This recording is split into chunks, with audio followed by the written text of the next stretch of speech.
Euromaxx Highlights, and here's your host, Anne O'Donnell. Hello and welcome to Euromaxx Highlights, where we put together all of the best reports of the week for you. Here's a sneak peek at what's coming up. Magic of the moment. For photographer Thomas Hoepker, timing is everything. Back on the case, author Agatha Christie's detective Hercule Poirot has a new adventure. And fun in the forest. In Finland, we visit Oulu and its outlying regions. Well, for the past 60 years, Thomas Hoepker has documented major historical events with his images. Now, the German photographer has compiled his work in a photo book, Wanderlust. He's also been honoured with a retrospective in Cologne and has won the Leica Hall of Fame Award. Now, the former president of the Magnum Photo Agency has travelled the world with his camera, capturing moments in time during the Cold War, tragic events such as 9/11, as well as everyday life.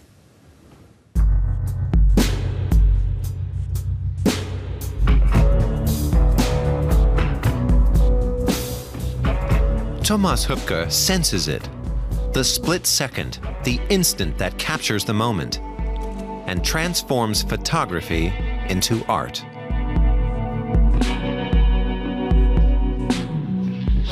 To get the best, you always need time, a lot of time, and a lot of patience. And you have to deal with lots of failed attempts. That sometimes the moment you hope for isn't going to come. But sometimes you get lucky.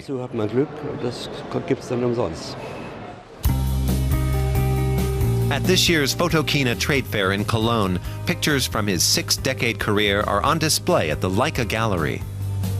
Leading periodicals such as Stern and Geo commissioned Hoepker to take pictures of people and landscapes all over the world.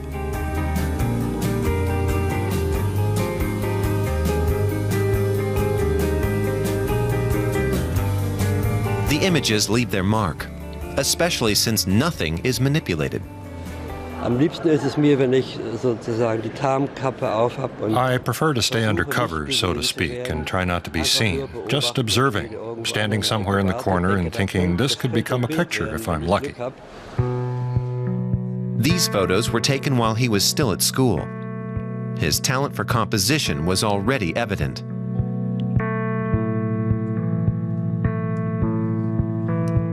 Soon he started working for major international publications. He took these pictures in 1970s East Germany. He was the first West German photographer to get permission. This is Halle Neustadt. The only decoration visible at this not very attractive housing project was Erich Honecker. And on such a gloomy day, it kind of hits you in the gut. I also like this one because it shows how people found a niche for themselves. There was a big parade, marching in front, and these two hid away and cuddled a bit. She put on his hat. And that's how people found some space for themselves, to simply be human and not to be completely swallowed up by the state machine. The trade fair also presents the latest advances in photographic equipment. Thomas Hoepker is also interested in new technologies. In 1989, he became the first German member of the renowned Magnum Photo Agency, and later was made president. One of Magnum's rules is to only depict reality. That's also his motto, whether working digitally or with film. At the time, you'd think twice about a shot because there were only 36 pictures per roll of film. So we worked more sparingly. It was good training because you knew that the supply of film was not endless and you'd have to load a new roll of film. Or sometimes I'd forget the film at the hotel and I'd have to go back. Hoepker's photo essays on Muhammad Ali were unrivaled. He went to the US several times in the 1960s, and no one else was able to get as close to the outspoken boxer. His most famous picture came by accident during a training session. During the break, he saw us sitting in the dark and came up to us. He hadn't seen us at first, and he said, "Hi, how are you?" And I had my camera ready, and I shot 3 pictures.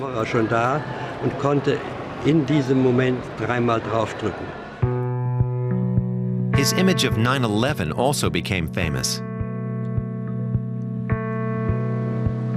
Thomas Hoepker is an old-school all-rounder, revered by young photographers too. I've been wandering around the world for the past 40 years, always looking for something going on. You get an instinct for it. You see that there might be something there. Something might happen.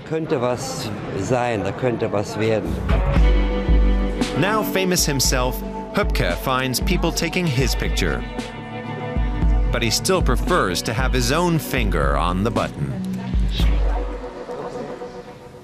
Well, he's been billed as the new Gianni Versace. Fausto Puglisi is a promising new Italian designer on the scene, and the Sicilian was tasked with reviving the fashion house of Ungaro back in 2012. But he also has his own label. He got his big break when the material girl, Madonna, discovered his talents. Since then, Puglisi has been creating her outfits for tours, as well as dressing Katy Perry, Nicki Minaj and Beyoncé. We caught up with him during Milan Fashion Week. Handmade Roman sandals, strong patterns in bold combinations, and everything just a little over the top. That's what Fausto Puglisi has in mind for urban gladiators next spring and summer.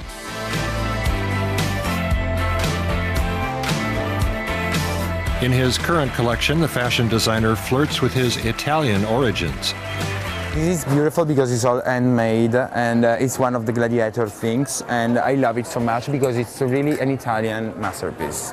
Then I go back to my roots and I say, okay, let's start to study the Roman mosaics, which are amazing, all these geometrical patterns, all these geometrical designs.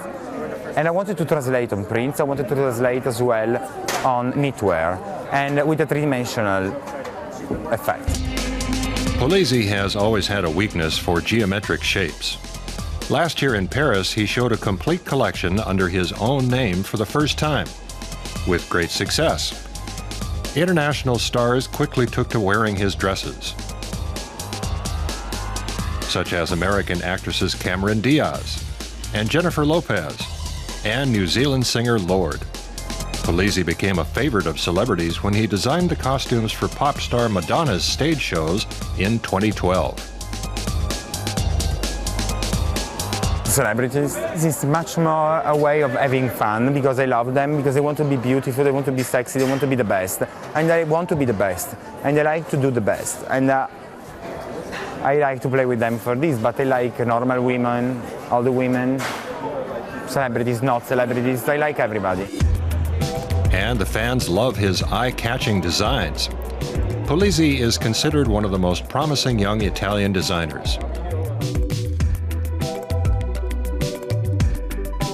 Fashion journalists are already calling him the new Gianni Versace. His shows attract the industry's movers and shakers, such as Anna Wintour, editor-in-chief of the American edition of Vogue. Anna Della Rosso, creative consultant for Vogue Japan, takes credit for discovering him.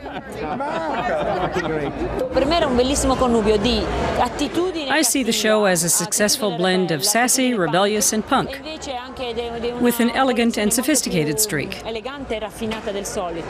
That comes to the fore here, not so much the rocker aspect that Fausto became famous for.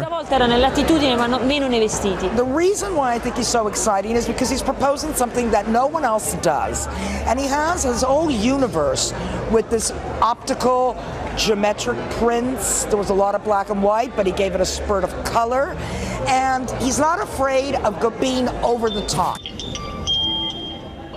Puglisi was interested in fashion even as a child, but he got his big break 2 years ago, when Paris-based fashion house Ungaro named him their creative director. In 2013, he presented the first collection of his own label in Milan. For 2 years now, the Milan boutique Joe Moretti has been carrying his collections, and his label is now represented in 31 countries. A Puglisi dress can go for between 1 and 10,000 euros. Many customers come looking for the designer's newest pieces. I always feel good in his clothes. I can wear them for any occasion, with sporty shoes during the day or with elegant ones in the evening.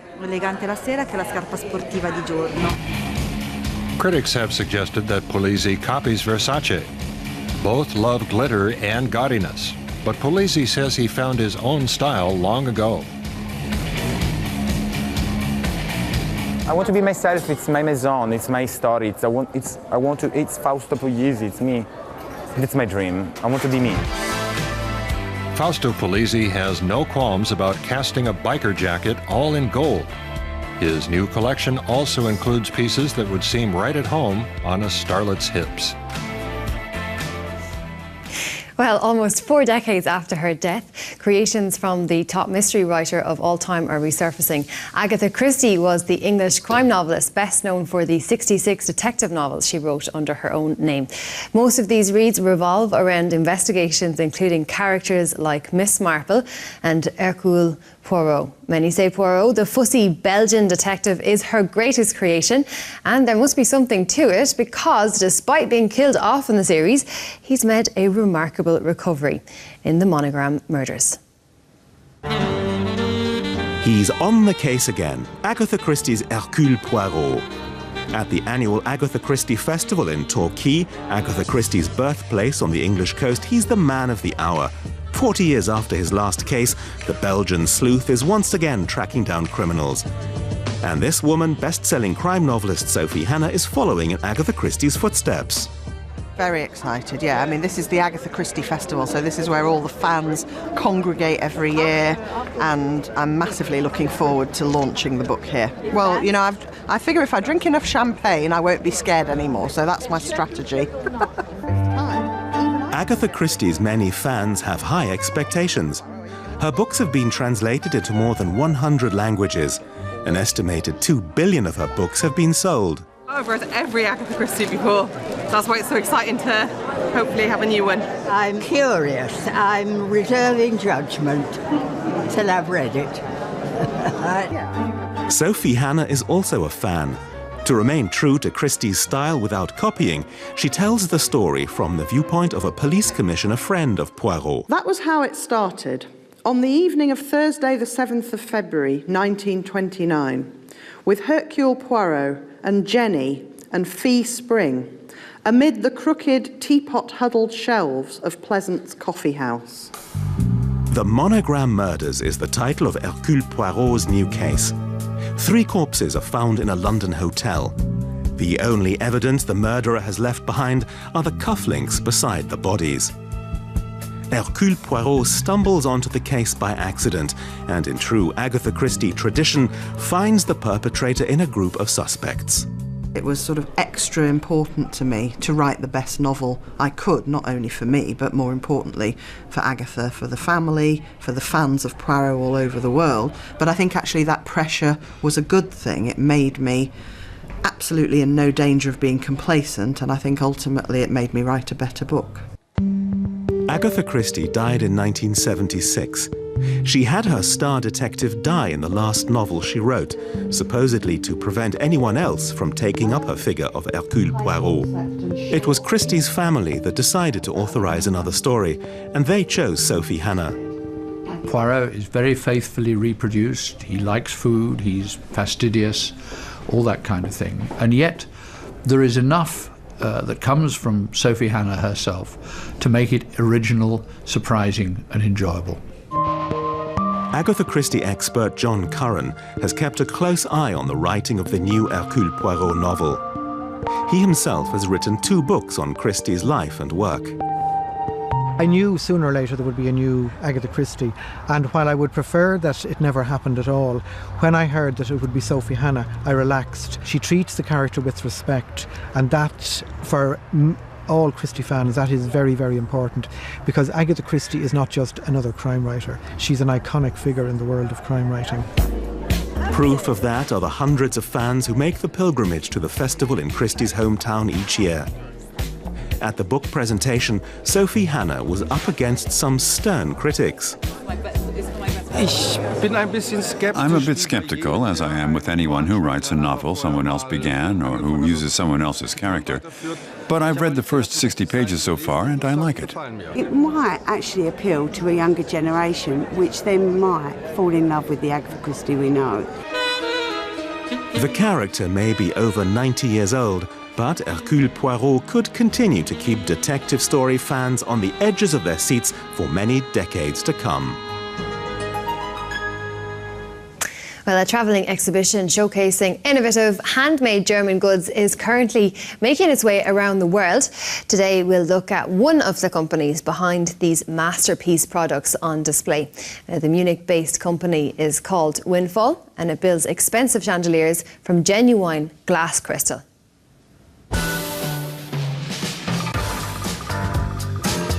It's a new take on lighting.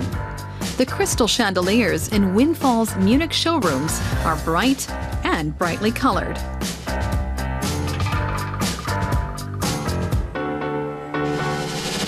They're designed by Clarissa Dorn from Germany and Roel Hachmans from the Netherlands. They've taken this grandiose lighting fixture and reinvented it. It's classic with a twist. There's the usual crystal and some shapes and elements, but the way we put it all together and the illumination has a new sense of airiness. The twist is done with small spotlights, which is how most of the chandeliers are illuminated. It's an idea that has lit up big time. The two designers sell about 1,000 of these creations a year. Many are made especially to order, designed for the room they'll be used in. Normally, the functional input outweighs the form factor. Some of the chandeliers weigh a ton. When we're installing something of that size in a casino, like the one at Leicester Square, we have to be very precise, right down to the last millimeter. The chandeliers are built entirely by hand in their Munich workshop by Sebastian Hajduk, who is originally from Poland. He spends up to 5 or 6 hours on each individual light. The crystal is sourced from the finest manufacturers, such as Swarovski. Working with such precious materials is a challenge. These materials here aren't cheap. And when our clients order something, then what they get has to look good. Quality is important to us. Windfall was launched as a company 10 years ago. Today they have customers from around the world. Many of their most prestigious projects are in London, like this VIP lounge at Heathrow Airport and the restaurant at the Royal Albert Hall. Among their current projects is a palace in Jeddah, Saudi Arabia. A chandelier like this can cost up to 800,000 euros. We work for a very small niche, which we discovered 10 years ago. It's a design-oriented niche that appreciates beauty. But the work, the quality, and the attention to detail that go into our products has its price. In Berlin, they created a lighting concept for a luxury hotel suite.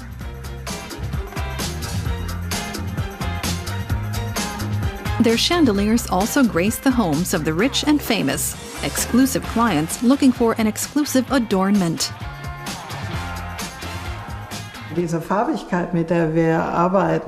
Some of our designs are very colorful, and that's what makes us special. We're rather daring in our use of color. At first, people found that shocking when they saw it. But now, 10 years on, people have gotten used to it. Their office and showroom is located in the heart of Munich. The two designers draw inspiration from city life and their urban surroundings. Even though most of their clients come from abroad, they've also sold a few items here in Munich. Like this chandelier, which adorns the showroom of a local upscale boutique. When you turn on the light, it's just fun. We've had clients say that they spend an hour at the dinner table because the light's so lovely.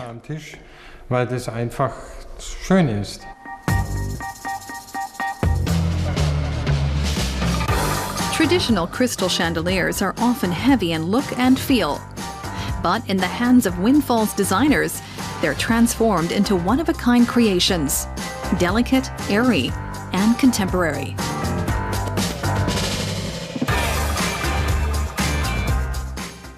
Well, it's time now for a bit of sightseeing. Euromaxx set off for Oulu in northern Finland. It's a great spot to explore and it attracts visitors for its beautiful and peaceful countryside. You can also get your fill of hiking, paddling and mountain biking, not to mention some Finnish tango.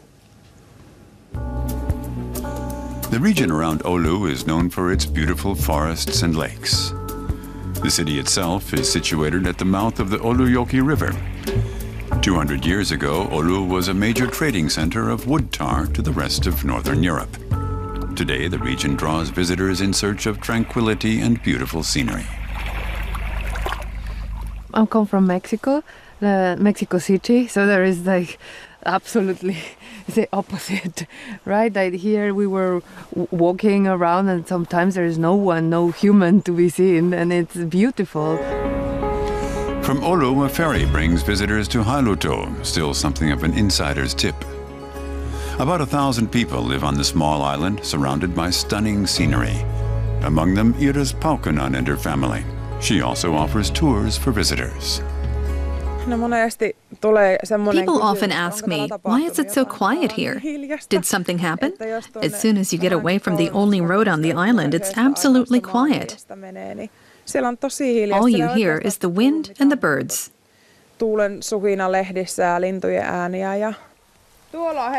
Tourists can enjoy all the lovely landscapes on view here.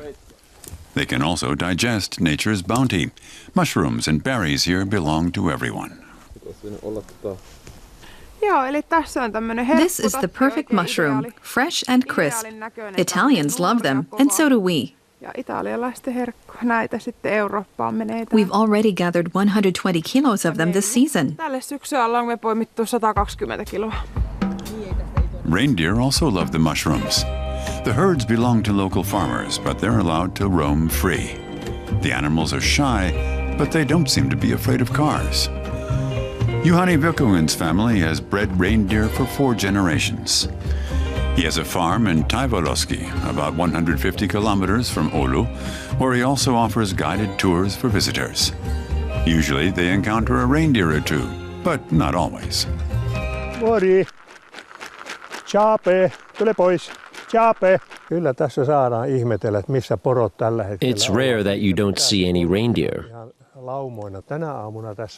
Usually there's a large herd grazing here. But I saw a bear in the forest this morning. So the reindeer are probably afraid and hiding somewhere. Reindeer meat plays an important role in Finnish cuisine.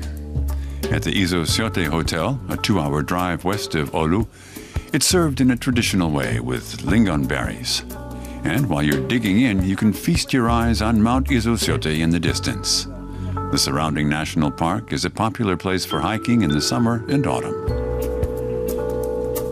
But winter is the high season here. From November to May, there's snow everywhere, and lots of it. There are all sorts of ways to enjoy it, from snowy hikes to reindeer safaris.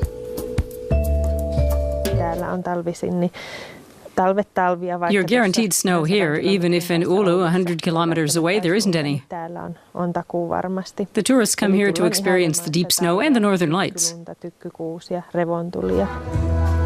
The Finns love nature so much that they also socialize outdoors. Their traditional dance pavilions are usually situated by the shores of a lake or river surrounded by trees. Many host ballroom dancing once or twice a month. You can try your foot at everything from tango to waltz to traditional Finnish dances. And local customs are important here too. The men ask the women to dance. You dance 2 songs together, and then the man leads the woman back to the side. You don't have to talk when you're dancing if you don't want to. It depends on whether you come alone or with your wife. I don't have to talk as much when it's my wife. So from the sound of it, the locals in Finland know that silence is golden. And that includes out on the dance floor. That's all we have time for today. You can visit us on our Facebook page and let us know your thoughts. That's it from me, Anne, and the rest of the Euromaxx crew. For now, thanks for watching, and we'll see you tomorrow. Bye-bye.